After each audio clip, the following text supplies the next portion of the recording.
दोस्तों स्टडी 91 के YouTube channel में आप सभी का बहुत बहुत स्वागत है। दोस्तों आज आप सभी के समक्ष मैं लेकर हाजिर हूं हिंदी में 12वें लेक्चर को। जी हाँ दोस्तों, इसके पहले 11 लेक्चर में अलग अलग टॉपिक, अलग अलग चैप्टर की बातें हम लोगों ने किया।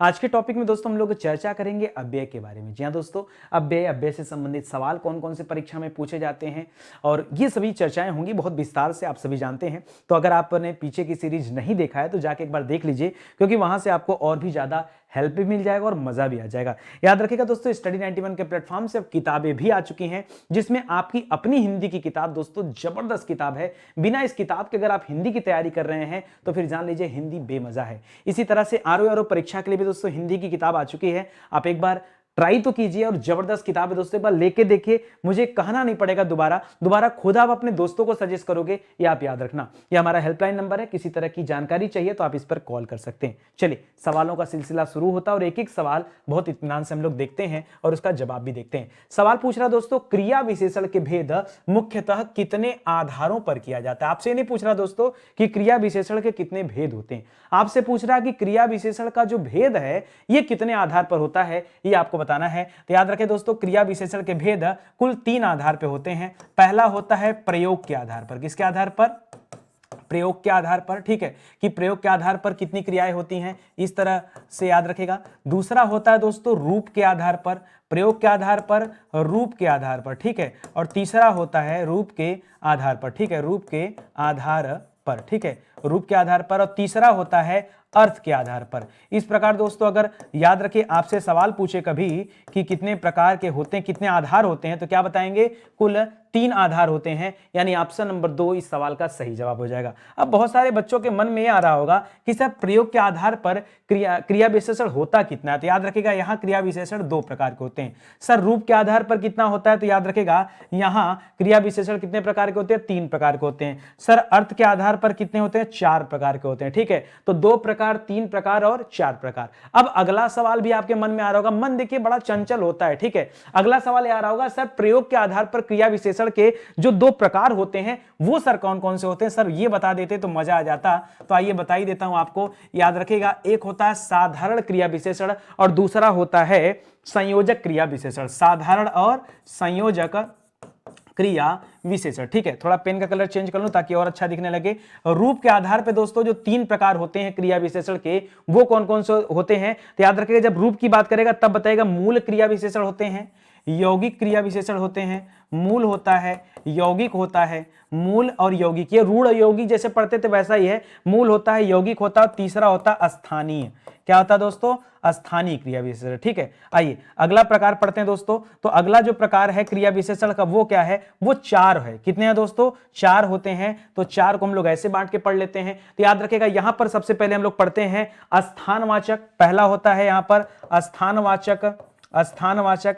दूसरा होता है दोस्तों कालवाचक, स्थानवाचक, कालवाचक। याद रहेगा ना, याद रखिएगा। ठीक है, स्थानवाचक, कालवाचक। तीसरा होता है समय, कालवाचक में अंदर ही दोस्तों एक समयवाचक भी आता है, वो भी लिखते हैं यहां पर, वो अलग हो जाता है। अगला होता है परिमाणवाचक। जी हां दोस्तों, वाचक लिखने की जरूरत नहीं ना, तो याद रखिएगा परिमाणवाचक। और आखिरी में होता है रीतिवाचक। क्या होता है? रीतिवाचक। ठीक है, तो इस प्रकार से दोस्तों ये 4 वैरायटी देख लिया आपने, ये अर्थ के आधार पर होते हैं। ठीक है, तो इसको याद रखिएगा, बड़ा विस्तार से पढ़ लिया भाई, इससे ज्यादा है नहीं कुछ। आगे बढ़ते हैं, अगला सवाल देखिए। अगला लिख रहा अर्थ की दृष्टि से, लो अभी अभी बताया और फिर से आ गया कि अर्थ की दृष्टि से क्रिया विशेषण के भेद बताइए। ठीक है, तो हमने क्या पढ़ा दोस्तों? अर्थ की दृष्टि से क्रिया विशेषण के कितने भेद होते हैं?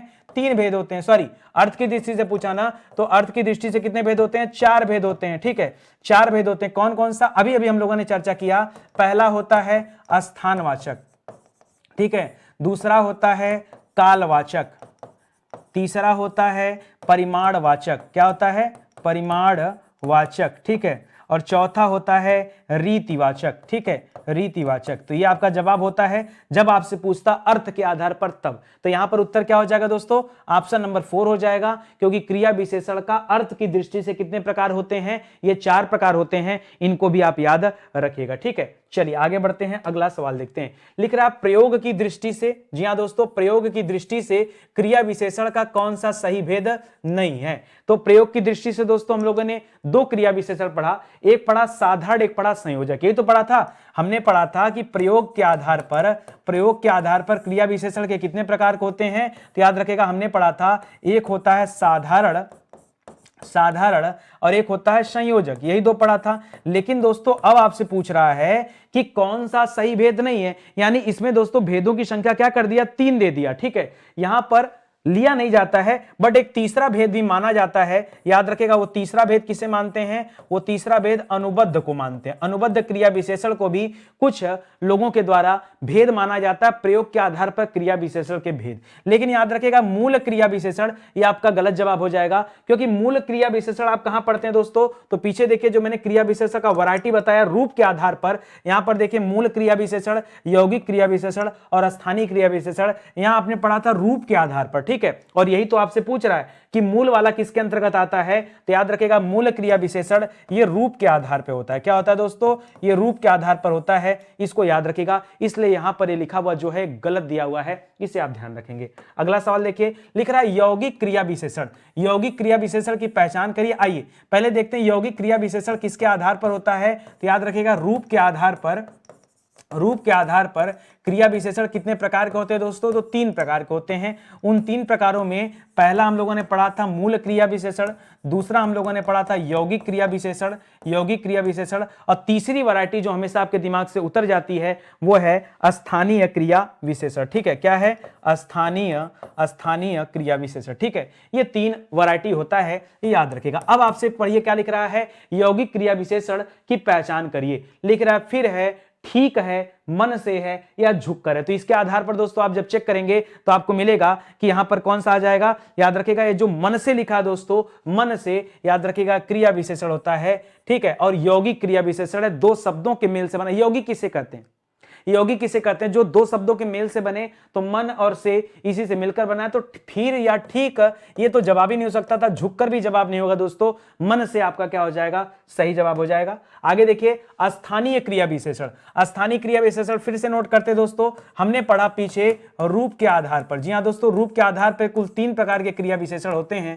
मूल होता है, यौगिक होता है, यौगिक होता है और स्थानीय होता है। अब हमसे क्या जवाब मांग रहा है, अभी इसके पहले जो सवाल दिया था, ठीक है, वो क्या दिया था, यौगिक दिया था। ठीक है, यौगिक दिया था। अब जो सवाल दे रहा है वो स्थानीय क्रिया विशेषण संबंधित सवाल दे रहा है। लिख रहा है स्थानीय क्रिया विशेषण किस भेद के अंतर्गत आता है, तो याद रखेगा, यहां पर याद रखेगा रूप के आधार पर आता है। अर्थ की बात करते हैं तो यहां 4 प्रकार होता, रूप की बात कर रहे हैं तो 3 प्रकार है, प्रयोग की बात करते हैं तो 2 प्रकार होता। ठीक है, इसी में हमने पढ़ा था साधारण और संयोजक के बारे में। ठीक है, आगे बढ़िए। अगला लिख रहा अर्थ की दृष्टि से क्रिया विशेषण का भेद कौन सा नहीं है। आइए पहले हम बात करते हैं दोस्तों अर्थ की दृष्टि से होते कितने प्रकार हैं। तो हमने पढ़ा दोस्तों पीछे कि अर्थ की दृष्टि से कुल 4 प्रकार के क्रिया विशेषण होते हैं। कौन कौन से 4 प्रकार होते हैं दोस्तों, तो देखिए पहला हम लोगों ने पढ़ा था यहां स्थानवाचक, क्या पढ़ा था दोस्तों, स्थानवाचक क्रिया विशेषण। ठीक है, दूसरा हमने पढ़ा था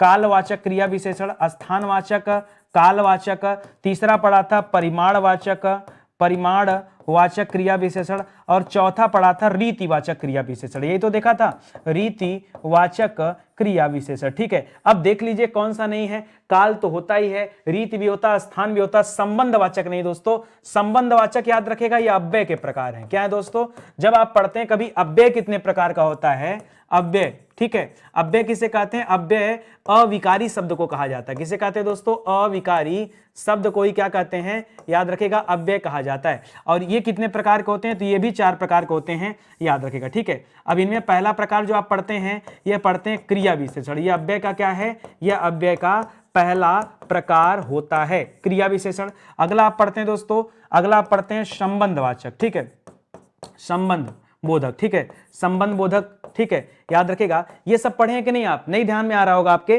ठीक है, लेकिन आप याद रखें दोस्तों ये अलग अलग वैरायटी होते हैं। ये संबंध वाचक या संबंध बोधक की बात कर रहे हैं तो यहां पर होते हैं। ठीक है, इसी तरह से अव्यय की आप आगे जब वैरायटी देखेंगे तो आपको मिलेगा यहां पर संबंध बोधक के बाद समुच्चय बोधक पढ़ते हैं, कभी कभी समुदाय बोधक भी मिल जाता है, उससे परेशान मत होइएगा, समुच्चय बोधक। ठीक है, ये तीसरा वैरायटी होता है। चौथा होता है विस्मयादि। क्या होता है, विस्मयादि बोधक। ठीक है, तो याद रखेगा दोस्तों, ये आपका यहां पर जवाब होना चाहिए। ठीक है, ये जो 4 वैरायटी होता है यहां का होता है, और संबंध वाचक यहां पे दे दिया तो वाचक बोधक अपनी जगह है, ये आप याद रखेंगे। ठीक है, आगे बात समझ में आगे आइए, अगला सवाल देखते हैं। ठीक है, अगला सवाल लिख रहा है, वह एक सप्ताह बाद आया। वह एक सप्ताह बाद आया, इस वाक्य में कौन सा शब्द क्रिया विशेषण है दोस्तों, ये आपको बताना है। तो देखिए, वह की बात करेंगे तो वह तो सर्वनाम है। वह क्या है दोस्तों, वह सर्वनाम है, आप तो जान ही रहे हैं, कर्ता के स्थान पर इसका इस्तेमाल किया जा रहा है या संज्ञा के स्थान पर। ठीक है, या आप कह सकते हैं कि वह क्या है दोस्तों, वह यहां पर कर्ता है। एक तो दोस्तों बता रहा है कि एक सप्ताह, ये तो गिनती हो जाएगा। एक क्या हो जाएगा दोस्तों, ये संख्यावाची है। एक क्या है, ये संख्यावाची है। ठीक है, और बाद क्या है दोस्तों, बाद यहां पर याद रखेगा ये क्रिया विशेषण है। बाद क्या है यहां पर, बाद क्रिया विशेषण है। ठीक है, और आना जाना ये सब क्या होता है दोस्तों, आना जाना क्या होता है, तो ये आपका क्रिया होता है। ठीक है, ये आपका क्रिया होता है, और क्रिया की विशेषता है कि वह बाद आया, ठीक है, या पहले आया, पहले या बाद, इस तरह के जो शब्द होते हैं क्रिया विशेषण के अंतर्गत आ जाएंगे। तो इस सवाल का जो सही जवाब है क्या हो जाएगा, ऑप्शन नंबर 3 हो जाएगा। बाद आपका क्या हो जाएगा दोस्तों, राइट आंसर हो जाएगा, इसको याद रखिएगा। चलिए आगे बढ़ते हैं, अगला उत्तर देखते हैं। लिख रहा है, काला घोड़ा तेज दौड़ता है, इसमें क्रिया विशेषण क्या है दोस्तों, आइए देखिए क्रिया विशेषण होता क्या, बात को समझिए। जो क्रिया की विशेषता बताए, ध्यान दीजिएगा, जो क्रिया की विशेषता बताए, विशेषता बताए, उसे क्या कहते हैं दोस्तों, उसे क्रिया विशेषण कहते हैं। और क्रिया किसे कहते हैं दोस्तों, तो आप देख लिए, दौड़ना, चलना, उठना, भागना, ये सब क्रिया है। अब देखिए यहां दौड़ना है, और दौड़ना की विशेषता क्या है, तेज। दौड़ना की विशेषता क्या है, तेज। इसलिए जो तेज शब्द है याद रखिएगा, एक क्रिया विशेषण हो जाएगा। तेज क्या हो जाएगा दोस्तों, तेज आपका ये उत्तर हो जाएगा इस सवाल का, और यही क्या है, क्रिया विशेषण हो जाएगा। ठीक है, याद रखिएगा, एक क्रिया विशेषण हो जाएगा। उसी तरह से घोड़े की विशेषता काला है, तो गुणवाचक विशेषण है। घोड़े का गुणवाचक विशेषण क्या है, काला। काला क्या है दोस्तों, गुणवाचक विशेषण होता है, इसको ध्यान दीजिएगा। तो इस सवाल का सही उत्तर क्या हो जाएगा, फिर से ऑप्शन नंबर 3 आपका सही जवाब हो गया।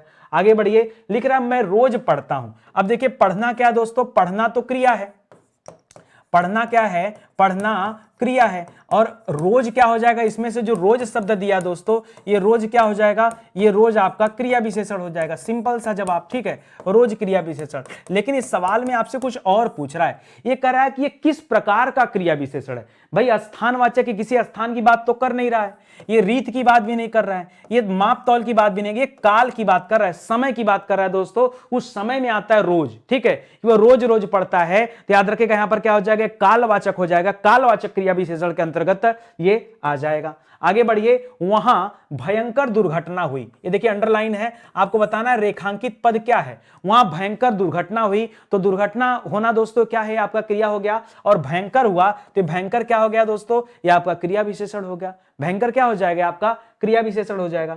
आगे बढ़िए, गीता मंद मंद मुस्कुरा रही है। ठीक है, मुस्कुराना क्या दोस्तों, यहां पर याद रखेगा, यहां पर मुस्कुराना क्या है, ये मुस्कुराना आपका क्रिया हो जाएगा। ठीक है, मुस्कुराना ये आपका क्रिया हो जाएगा। और कैसे मुस्कुरा रही, तो मंद मंद मुस्कुरा रही है। ये मंद मंद कैसा शब्द है दोस्तों, फिर से आ गया आपका क्रिया विशेषण।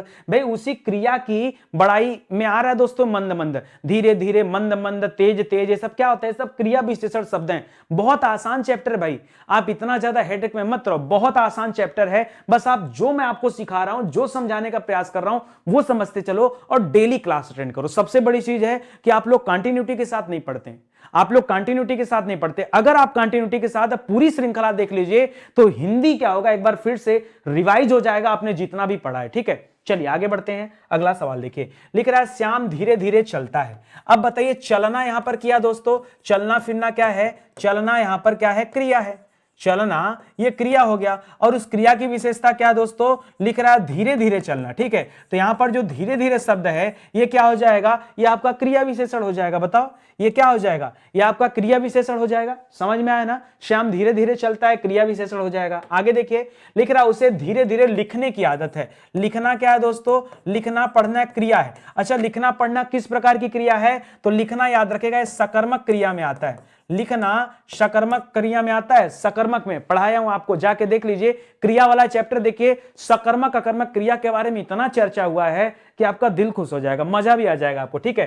तो लिखने की कला क्या दोस्तों, धीरे धीरे है, तो ये भी आपका क्रिया विशेषण हो जाएगा। आ रहा है समझ में ना, ये क्रिया विशेषण हो जाएगा, यानी ऑप्शन नंबर 1 दोस्तों इस सवाल का सही जवाब हो जाएगा। आगे देखिए, क्रिया विशेषण का एक भेद है। मैंने तो बताया आपको क्रिया विशेषण का भेद, क्रिया विशेषण किसका भेद है बताना है, तो विशेषण का भेद नहीं है, निपात का नहीं है, वाच्य का नहीं है, याद रखिएगा यह अव्यय का भेद है। अव्यय को ही अविकारी भी कहते हैं, अव्यय को ही क्या कहा जाता है दोस्तों, अविकारी शब्द कहा जाता है, याद रखेगा। और क्यों कहा जाता है, क्योंकि जिसमें कोई विकार उत्पन्न न हो, जो लिंग वचन आदि के कारण उसमें परिवर्तन न हो सॉरी उसमें परिवर्तन न हो, उसे अविकारी शब्द कहते हैं। और इसके कुल कितने वैरायटी होते हैं दोस्तों, इसकी कुल 4 वैरायटी होते हैं। कितने होते हैं, 4। हमने इसमें पढ़ा है कि इसी का प्रकार होता है क्रिया विशेषण, इसी का प्रकार होता है संबंध बोधक, ठीक है, संबंध बोधक। इसी का प्रकार होता है समुच्चय बोधक, और इसी का प्रकार होता है विस्मयादि बोधक। क्या होता है, विस्मयादि बोधक, ठीक है, विस्मयादि बोधक। तो इसको याद रखेगा दोस्तों, ये बहुत इंपॉर्टेंट हो जाएगा। इसलिए किसका भेद है, यह अव्यय का भेद है, ना कि विशेषण का, ना ही निपात का, और ना ही वाच्य का, ठीक है। आगे दोस्तों ये हम इन चैप्टरों पे भी बात करेंगे, वाच्य से संबंधित मैं आपको सवाल दूंगा, निपात से संबंधित सवाल दूंगा, उसको भी आप देखिएगा और करिएगा, ठीक है। आगे बढ़ते हैं अगले सवाल पर। लिख रहा, अर्थ के आधार पर संबंध बोधक अव्यय के कितने भेद हैं। देखिए थोड़ा सा वैरायटी चेंज किया, अभी तक जो पढ़ रहे थे दोस्तों अर्थ के आधार पर, पीछे हमने पढ़ा, क्या पढ़ा, पीछे हमने पढ़ा, आखिरी बार रिवाइज कर लीजिए कि अर्थ के आधार पर कितने क्रिया विशेषण होते हैं। पीछे हमने पढ़ा क्रिया विशेषण के प्रकार। जी हाँ दोस्तों, क्रिया विशेषण के भेद हम लोगों ने पढ़ा था, और इसमें हम लोगों ने पढ़ा था कुल 4 भेद होते हैं। कितने भेद होते हैं, तो याद रखिएगा 4 भेद होते हैं। कौन कौन सा, एक होता है स्थानवाचक, याद करिए स्थानवाचक, दूसरा होता है कालवाचक, तीसरा था परिमाणवाचक, और चौथा था यहां पर रीतिवाचक, ठीक है। ये वो सवाल है दोस्तों जो हम लोगों ने पीछे पढ़ा। अब इस सवाल से हट करके जो अव्यय का दूसरा वैरायटी है संबंध बोधक अव्यय, अब ये संबंध बोधक अव्यय के ऊपर दे रहा दोस्तों कि इसके कितने प्रकार होते हैं। तो याद रखिएगा संबंध बोधक अव्यय के कुल 13 प्रकार होते हैं। कितने होते हैं, वैसे 11 जगह पे मिलता है, लेकिन चलिए यहां पर मैं और आपको विस्तार से बता देता हूं। कुल 13 प्रकार होते हैं। किसके दोस्तों, मैं संबंध बोधक अव्यय की बात कर रहा हूं, ठीक है। चलिए आइए देखते हैं। पहला याद करिए, इसमें भी देखिए स्थानवाचक आता है, इसमें भी स्थानवाचक आता है पहला। दूसरा याद रखेगा, इसमें भी कालवाचक आता है। कुछ ऐसे हैं जो कॉमन है, ठीक है, इसमें भी कालवाचक आता है। कॉमन वाले बता रहा हूं, देखिए यहां स्थान भी मिल रहा था, काल भी मिला था, और इसमें भी स्थान काल आता है, ठीक है। इसके अलावा इसमें दिशावाचक भी आ जाता है। क्या आ जाता है दोस्तों, इसमें दिशावाचक संबंध बोधक अव्यय आ जाता है, ये भी याद रखेगा, ठीक है, दिशावाचक। इसी तरह से चौथे नंबर पे लिखिएगा साधनावाचक, सुना नहीं होगा लेकिन आप याद रखिएगा, ठीक है, साधनावाचक, ठीक है। या अच्छा कुछ समझ आ रहा है कि बस खाली पढ़ते चल रहे, सुनो, स्थानवाचक, कालवाचक, दिशावाचक और साधनावाचक, ठीक है। इसके अलावा एक होता है विषयवाचक। क्या होता है, विषयवाचक। जी हाँ दोस्तों, साधनावाचक, विषयवाचक। छठा लिखिएगा दोस्तों, लिखते चलिए खाली, ठीक है। एक होता है व्यतिरेक। जी हाँ दोस्तों, व्यतिरेक। जी हाँ दोस्तों, व्यतिरेक। अब वाचक अगर मैं ना लिखूं तो कोई दिक्कत, व्यतिरेक भी लिख लीजिएगा। एक होता है हेतुवाचक, ठीक है, 6 हो गया। 7 नंबर पे लिखिए हेतुवाचक, भूल भी सकता है यार सीक्वेंस, ठीक है, हेतुवाचक। 8 नंबर पे लिखिएगा क्या क्या हो गया, स्थान हो गया, काल हो गया, दिशा हो गया, साधना हो गया।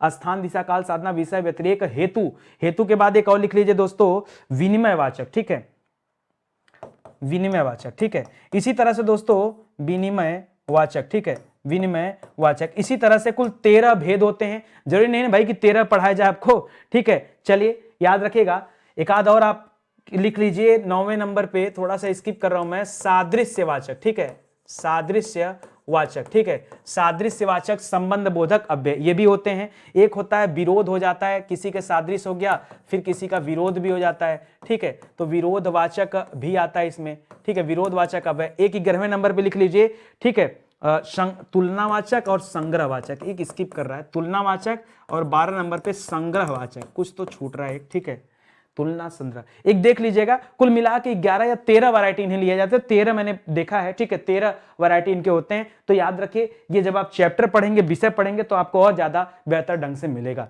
देखिए इसीलिए मैं कह रहा हूं कि आप सोचते हैं ना कि यार यूट्यूब पे सब मिल जाए, बट ऐसा हो नहीं सकता। आप जब पेड क्लास ज्वाइन करेंगे, जब आप हिंदी का बैच ज्वाइन करेंगे, तो वहां एक एक छोटी छोटी बातों पर, बड़ी बड़ी बातों पर इत्मीनान से चर्चा किया गया है। और यहां भी दोस्तों इस बैच में 3000 सवाल पर प्रैक्टिस कराया गया है। वो सवाल और किताब के सवाल अलग अलग हैं। किताब में 5000 अलग सवाल हैं, यहां पे 3000 अलग सवाल हैं। तभी तो कह रहा हूं कि आइए एक बार देखिए इस बैच को, फिर देखिए कितना मजा आता है। 130 से ज्यादा लेक्चर यहां मैंने दिया है, तो ऐसे ही नहीं दे दिया भाई 130 से ज्यादा लेक्चर, ठीक है। आइए आगे देखते हैं। अगला दिख रहा है दोस्तों संबंध बोधक अव्यय का भेद। जी हां दोस्तों, संबंध बोधक अव्यय का भेद निम्नलिखित में से कौन सा नहीं है? कुल 13 वैरायटी में होते हैं। अच्छा, संबंध, इसमें भी देखिए अर्थ के आधार पर, प्रयोग के आधार, अनुभव के आधार पर कोई भेद नहीं होता है। इसमें भी अर्थ के आधार पर, प्रयोग के आधार पर और व्युत्पत्ति के आधार पर होता है, लेकिन इसमें और अलग नहीं होता है, ठीक है। लिख रहा है संबंध बोधक अव्यय किस वाक्य में प्रयोग किया गया है, ये आप बताइए, ठीक है। तो मुंबई की अपेक्षा दिल्ली सस्ता शहर है, जब आप आएंगे तब मैं जाऊंगा, आज गर्मी है, जहां तक संभव हो वहां तक प्रयास करें। अभी दोस्तों पीछे ही मैंने संबंध बोधक अव्यय में एक लिखा था तुलना बोधक, आपको याद हो ना हो, लेकिन मैंने एक पीछे लिखा तुलना बोधक। मैं आपको दिखाना भी चाहूंगा कि कहां लिखा हूं मैं तुलना बोधक। आ जाइए, देखिए यहां, देखिए यहां पर देखिए तुलना बोधक लिखा है 11 नंबर पे। तुलना बोधक याद रखिए, जब कभी तुलना की कहीं से बात आ जाती है तो वहां क्या हो जाता है, तुलना बोधक हो जाता है। और यहां तुलना ही हो रहा है कि मुंबई की अपेक्षा दिल्ली क्या है, सस्ता शहर है। यहां तुलना हो रहा है, इसीलिए यहां पर क्या हो जाएगा, तुलना बोधक संबंध बोधक अव्यय आ जाएगा। ये आप याद रखिएगा। तो यहां पर जवाब क्या हो जाएगा दोस्तों, ये आपका सही उत्तर हो जाएगा, ठीक है। इसको याद रखिएगा, यह भी आपके लिए इंपॉर्टेंट सवाल है। चलिए आगे बढ़ते हैं, अगले सवाल पर आते हैं। लिख रहा है सेनाएं युद्ध क्षेत्र से आगे बढ़ी, इस वाक्य में संबंधवाचक शब्द बताइए। संबंध कौन सा दिखा रहा है? देखिए संबंध को दिखाने के लिए एक वाचक शब्द होता है सासी से, जो संबंध को दिखाता है। तो युद्ध क्षेत्र से ये संबंध को दिखा रहा है कि ये से आगे बढ़ी, ठीक है, से आगे बढ़ी। तो याद रखेगा यहां पर आगे जो शब्द आ जाएगा ये क्या हो जाएगा, संबंध बोधक हो जाएगा, ठीक है। युद्ध क्षेत्र से आगे बढ़ी, से के बाद जो शब्द आ रहा है यही आपको मिल जाएगा, ठीक है। जब ऐसे 4-5 एग्जाम्पल देखेंगे तो आपको और अच्छे से समझ में आएगा। देखिए लिखा है मुंबई के निकट पूना है, ठीक है। मुंबई के निकट यानी उसी के पास, तो निकट शब्द क्या हो जाएगा, रेखांकित शब्द जो है ये आपका संबंध बोधक। संज्ञा सर्वनाम है नहीं, समुच्चय तो दोस्तों समुदाय को कहा जाता है। जब कहीं ग्रुपिंग की बात होगी, ठीक है, तब वहां जो है समुदाय बोधक आएगा या समुच्चय बोधक आएगा। आगे देखिए समुच्चय बोधक अव्यय है। आइए पहचान करते हैं किस वाक्य में समुच्चय बोधक है। लिख रहा है चिड़िया पेड़ पर है, कोई दिक्कत नहीं। सीता और गीता पढ़ती हैं, कोई दिक्कत नहीं। सत्य बोलना चाहिए, कोई दिक्कत नहीं। जहां तक हो सके आइएगा, जहां तक हो सके आइएगा। अब देखिए यहां पर अगर आप देखेंगे तो चिड़िया पेड़ पर है। चिड़िया क्या है दोस्तों, एक चिड़िया की बात नहीं कर रहा, चिड़िया में बहुत सारी चिड़िया होती हैं, यानी उनके ग्रुप की बात कर रहा है। जैसे बच्चे पढ़ रहे हैं तो बच्चे एक तो होंगे नहीं, एक लड़का पढ़ता तो मैं बोलता लड़का पढ़ रहा है, या मैंने बोलता कि मोहन पढ़ रहा है। लेकिन यहां पर क्या दोस्तों, चिड़िया बच्चे पढ़ रहे हैं। तो याद रखेगा इस तरीके से अगर आप देखेंगे तो यहां पर यह आपका सही जवाब। एक चीज और याद रखेगा, चिड़िया, अब देखिए थोड़ा सा रुकिए, यहां पर जो मेरे दिमाग में आ रहा है शायद ये आपका जवाब गलत भी हो जाए, ठीक है, शायद जवाब गलत हो जाए। क्योंकि अगर मैं चिड़िया की बात करूं तो यहां पर चंद्रबिंदु लगा नहीं था, और चंद्रबिंदु अगर नहीं लगा, चिड़िया लिखा है, तो चिड़िया दोस्तों एक चिड़िया को भी कहा जाता है। चिड़िया का बहुवचन क्या होता है, इसका बहुवचन क्या होता है, तो बहुवचन तब होता जब यहां लिखा रहता चिड़िया। क्या लिखा रहता, चिड़िया। यहां तो चंद्रबिंदी मैंने खुद से लगा दिया। अगर चंद्रबिंदी लगा है, अगर चंद्रबिंदी लगा है तब क्या हो जाएगा, ये समुच्चय बोधक हो जाएगा। अन्यथा नहीं, नहीं लगा है ना, तो हम अपने मन से न लगाएं। याद रखिए यहां सीता और गीता ये भी तो बहुवचन हो गया, क्योंकि सीता अकेले रहती, अकेले पढ़ती, तब तो दोस्तों समुच्चय बोधक होता नहीं। लेकिन जब संख्या 2 या 2 से अधिक हो जाए तो बहुवचन होता है। 2 या 2 से अधिक हो जाए तो बहुवचन होता है। ऐसे में दोस्तों ऑप्शन नंबर 2 सही हो जाएगा। अभी देखिए गलती से कैसे 1 नंबर सही हो गया था, सही हो जाता, कोई दिक्कत की बात नहीं। मैंने यहां पर चंद्रबिंदी लगा के तब उसको सही किया था। तो चिड़िया होता तो ये भी सही हो जाता, लेकिन चिड़िया है, चिड़िया है। तो याद रखेगा ये आपके अंतर होता है, ये अभी एक वचन में लगा हुआ है, ठीक है। इसलिए दोस्तों ये ऑप्शन मत करिएगा, सीता और गीता कर लीजिए, ये ज्यादा बेहतर ऑप्शन हो जाएगा। अचानक से दिमाग चला गया, वरना फिर गलत हो जाता, ठीक है। लिख रहा है परंतु, लेकिन, लेकिन, किंतु, परंतु, वरन, बल्कि शब्द आते हैं। दोस्तों आपको बताना इस तरह के शब्द किस में आते हैं, लेकिन, किंतु, परंतु वाले। तो याद रखें दोस्तों ये विभाजक में आते हैं। किस में आते हैं, ये विभाजक। संयोजक तो देखिए जोड़ने के लिए होता है, ठीक है।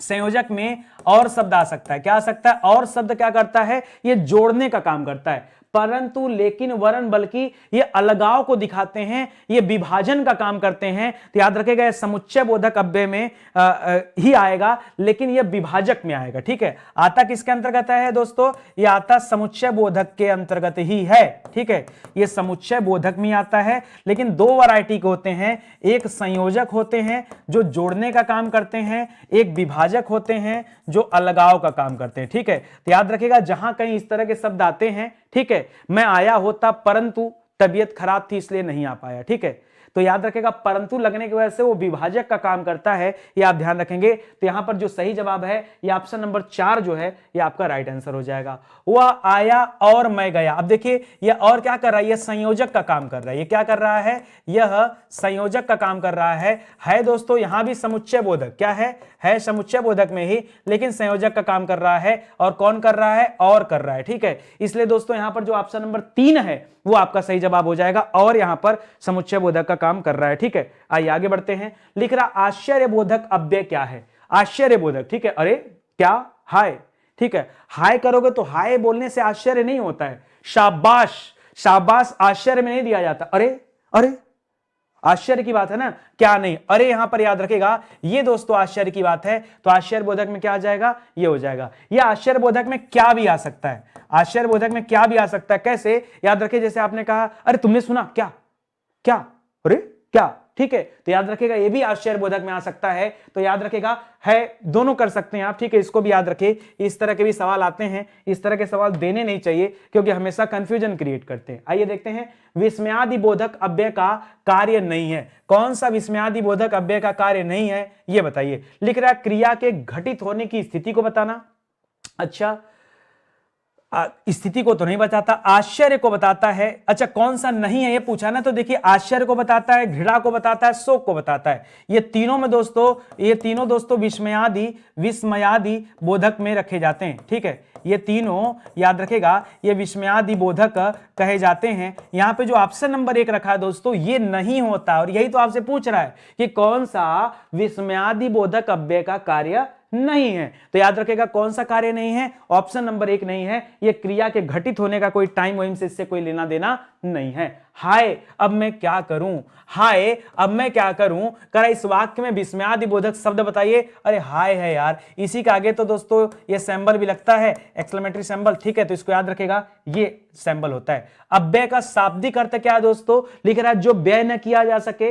याद रखिए गलत है, जिसका व्यय न हो या जिसका व्यय हो या जो अमूल्य हो। याद रखेगा जिसका व्यय न हो उसे क्या कहते हैं? उसे अव्यय कहते हैं। इसका मतलब क्या हो गया दोस्तों? व्यय न होने का मतलब यानी जिसमें विकार उत्पन्न न हो, जिसमें विकार उत्पन्न न हो उसे कहा जाता है। इसीलिए तो इस अव्यय को हम अविकारी भी कहते हैं। क्या कहते हैं? अविकारी भी कहते हैं। क्यों? क्योंकि इसमें लिंग वचन आदि के कारण कोई भी विकार उत्पन्न नहीं होता है, इसीलिए इसे अविकारी कहते हैं। ठीक है, चलिए आगे बढ़िए। अगला सवाल देखिए, लिख रहा है जिसमें लिंग वचन तथा कारक से कोई विकार उत्पन्न नहीं होता क्या कहलाता है? अव्यय कहलाता है। उसे अव्यय भी कह सकते हैं और उसे अविकारी भी कह सकते हैं। ठीक है, याद रखिएगा अविकारी 4 प्रकार का होता है, आपको बताया गया है। कौन कौन सा 4 प्रकार होता है? तो पहला होता है क्रिया विशेषण। याद आया? पहला प्रकार क्या है? क्रिया विशेषण है। दूसरा प्रकार क्या है? संबंध बोधक है। क्या है? संबंध बोधक है।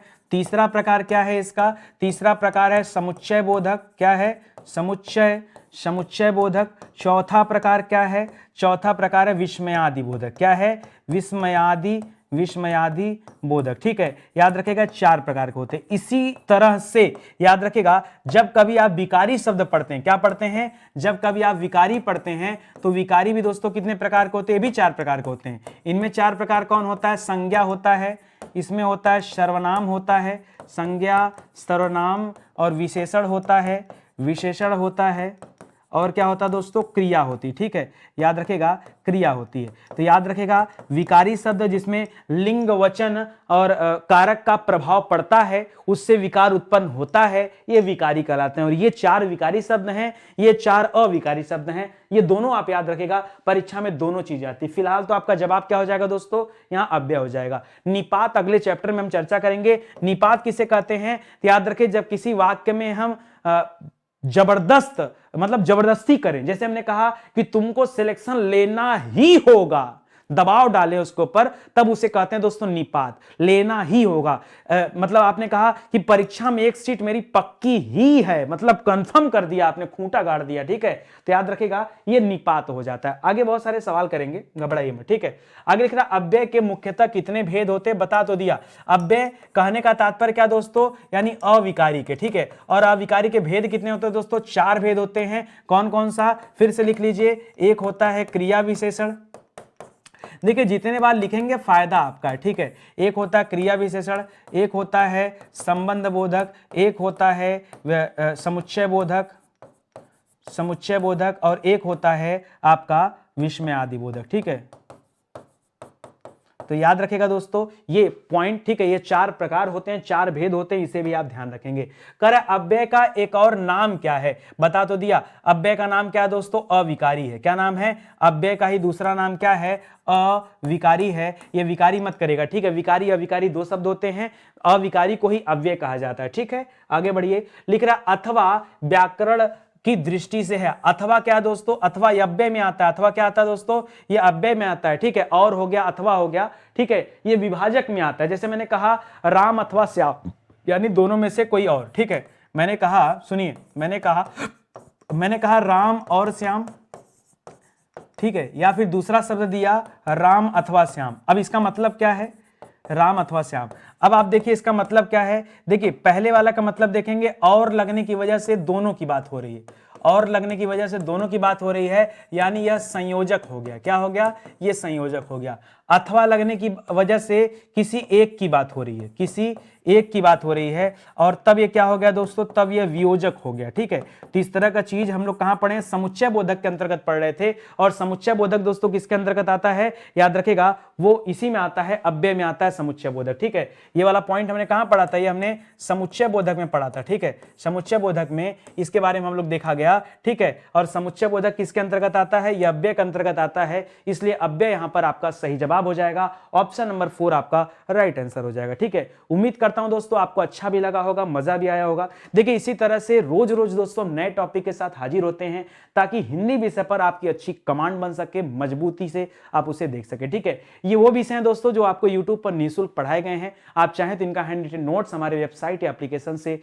ले सकते हैं, या फिर अगर आप हमारी किताबें लेना चाहते हैं दोस्तों, तो ये किताबों को अगर आप परचेज करते हैं तो ये किताब सीधा आपके घर जाएगी, वो भी बिना किसी डिलीवरी चार्ज के। एक मौका दीजिए, स्टडी 91 के साथ जुड़िए भाई, ठीक है, जुड़िए। क्वालिटी कंटेंट मिलता है, हमारे कोर्सेज को ज्वाइन करिए, हमारी किताबों को देखिए, हैंड रिटन नोट्स को देखिए, आपको लगेगा कि वाकई सर मेहनत किया गया है, ठीक है। और ज्यादा हो हल्ला भी नहीं, कोई प्रचार प्रसार नहीं, माउथ पब्लिसिटी पे दोस्तों आज हमारा परिवार 5 मिलियन का परिवार हो चुका है, ये आपके सहयोग से हो पाया, और आगे भी अपना सहयोग आप देते रहेंगे, ऐसी मैं अपेक्षा करता हूं आपसे। मिलते हैं दोस्तों अगले लेक्चर में। अगर आपने चैनल को सब्सक्राइब नहीं किया तो जल्दी से सब्सक्राइब कर लीजिए, बेल आइकन को जरूर प्रेस करिए, क्योंकि नोटिफिकेशन तभी आपके पास जाएगा, आपको पता चल पाएगा कि कब कौन सी क्लास आ रही है, उसका मैसेज जाएगा तो आप क्लास देख पाएंगे, ठीक है। मिलते हैं दोस्तों अगले लेक्चर में, तब तक के लिए धन्यवाद। जय हिंद, जय Bharat, thank you so much.